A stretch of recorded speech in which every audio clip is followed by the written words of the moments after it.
ঢাকা শহরে যদি ভূমিকম্প হয় তাহলে ভূমিকম্পে যে কয়জন মানুষ মারা যেতে পারে তার চেয়ে পোস্ট ক্যালামিটিসে অনেক বেশি মানুষ মারা যাবে। সেটা কি?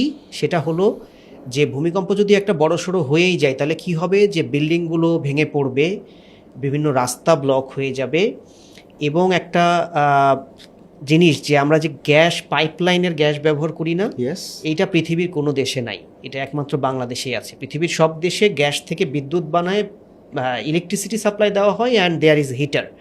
আমি হিটার থেকেই সব আমরা কাজ করি, রান্না করি, রুম হিটিং করি। কিন্তু বাংলাদেশে হলো গ্যাস পাইপ দিয়ে পাঠায় দেওয়া হয়।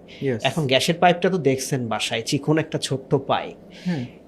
একসাথে যদি এই ঢাকা শহরে যদি 5 লাখ গ্যাসের পাইপের মাথা ভেঙে যায় এবং গ্যাস বেরোনো শুরু করে, এটা ভাঙার জন্য কিচ্ছু লাগে না, আপনি ধাক্কা দিলে ভেঙে যাবে, সেখানে earthquake, then there is fire.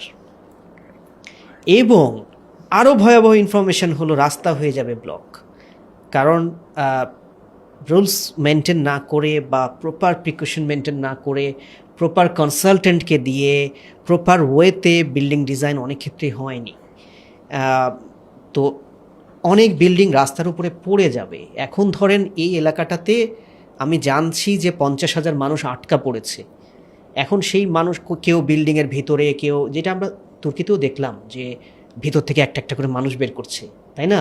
ওইটা কিন্তু অনেক ইন্টেন্সিভ অ্যাক্টিভিটি ছিল। ভূমিকম্পের পরে প্রায় 1 মাস ধরে এগুলাই চলছিল, এবং আমরা খবর পাচ্ছিলাম যে কি 48 ঘন্টা পরে 2টা বাচ্চা পাওয়া গেছে, এটা পাওয়া গেছে, এটা পাওয়া গেছে।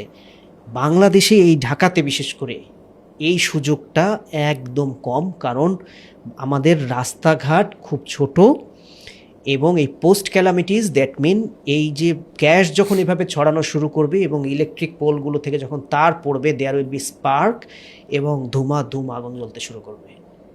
You can't do anything.